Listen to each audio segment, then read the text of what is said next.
Whatever the plants were, whatever the industry was, they would have to. Crisis happening around the world right now. Every time you go to the gas station to fill up your tank, you're reminded of the ongoing damage to your wallets and your pocketbooks. Listen, I personally heard it. I've been at gas stations. I hear and I watch people, the audible sighs and the looks on their faces of shock when they see the tally. I wish I could tell you the Biden administration's failure to fix this is because they're incompetent.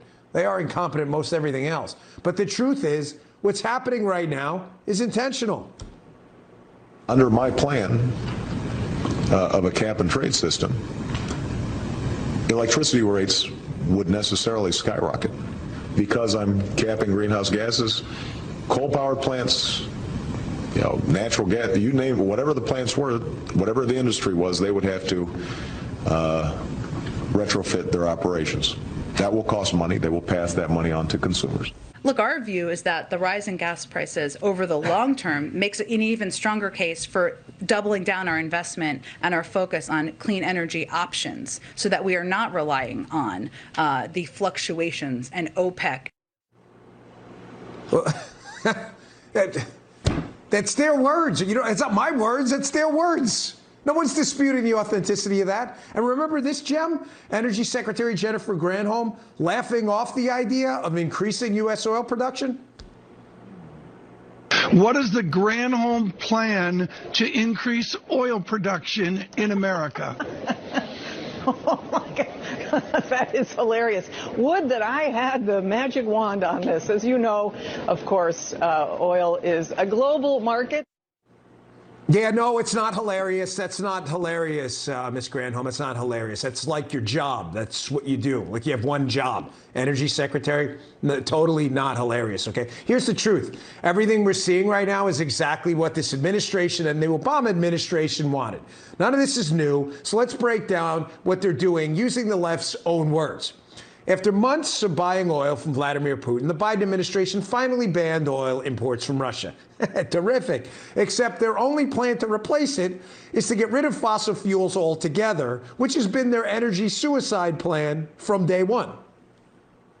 Long term makes an even stronger case for doubling down our investment and our focus on clean energy options. If we do more to invest in clean energy, more to invest in other sources of energy, the president's view is that it is a huge advantage to us to be a leader in the clean energy transition. It should motivate us to accelerate the transition to clean energy. If we do what we can, it will mean that no one has to worry about the price of the gas pump in the future.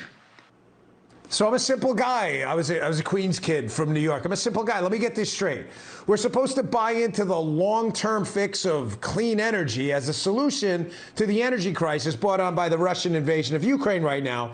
But drilling for more domestic oil and reinstating the Keystone XL pipeline is not a solution because it's only a long-term fix. What is it, man? Long-term solutions or not? Would President Biden ever undo his executive order that stopped the construction of the Keystone XL pipeline? Are you suggesting that would solve the gas prices issue? Well, do you think that that would maybe affect prices faster than getting the whole country off of fossil fuels? I actually don't think it would.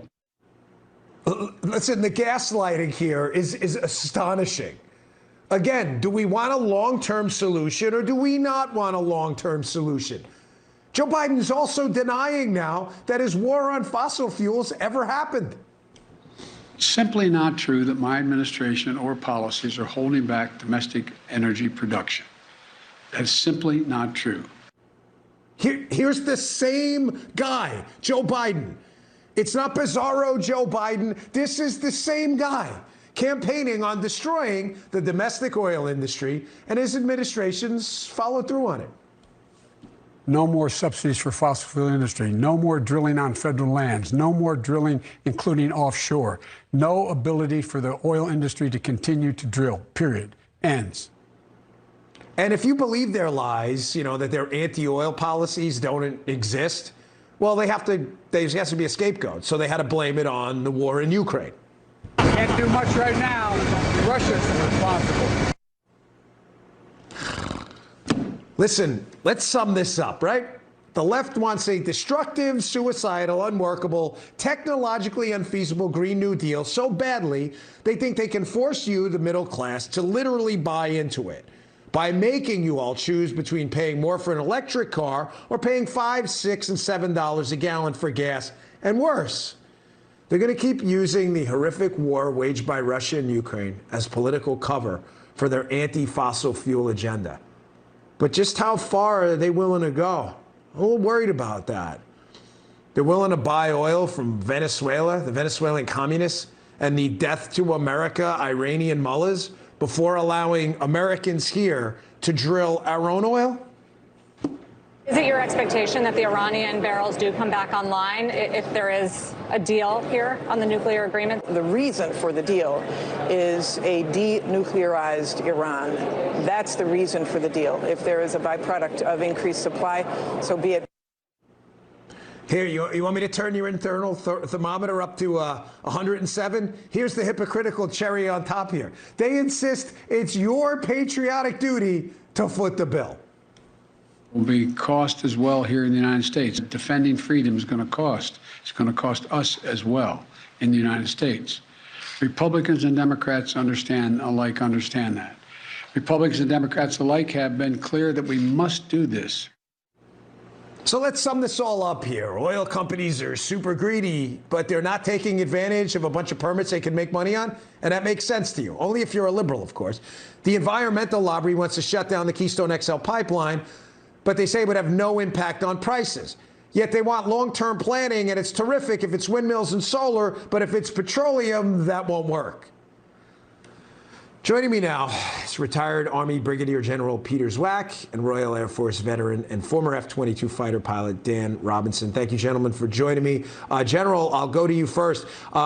Your experience in the military is vast. Do you really believe it would increase our national security situation at home if we were to trade financing Vladimir Putin for financing the Iranian mullahs? I think that we need to really focus on a potentially existential crisis that is developing in and around Ukraine. I do not want to get drawn into a political domestic battle on oil and natural gas prices. It hurts, it sucks that the prices have gone up, but the world right now is really very complex and very dangerous.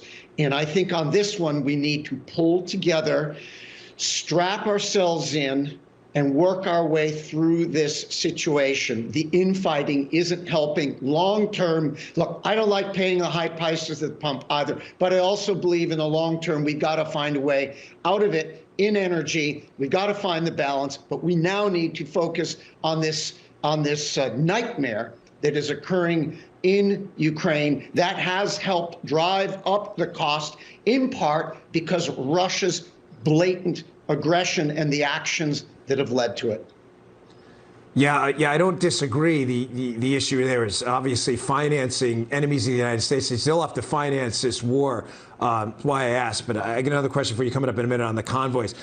Dan, you were with us last week. You gave us an update on the failure of the Russian military, this celebrated military in their own minds, their failure to take control of the air picture over Ukraine. Any update on that? I'm hearing stories that the Ukrainians are having a ton of success with Turkish drones. How is it that they're still in the air, given that they're so outmanned and outnumbered by the Russian Air Force? Yeah, Dan, it's great to be with you again. It remains to be seen the curious case of the missing Russian Air Force. I mean, they have been present in some instances, but their inability to operate across the joint environment with Russian aircraft in the air and soldiers and operators on the ground utilizing surface-to-air missiles is completely lacking. And I think their lack of confidence and ability to operate in the joint environment, frankly, has deterred them from being in the air en masse. and there's therefore being a reliance on the surface-to-air missile threat, which we need to understand. The S-300, S-400 systems, which are mobile, are very, very potent, and I think they're banking on them, and that's allowed the Ukrainians to operate with a degree of success over the past week. And again, you point to the Turkish drones. I think we're seeing the efficacy of Turkish drones, the TB2s, that have been used to great success to disrupt and destroy armored convoys and personnel on the ground. Yeah. General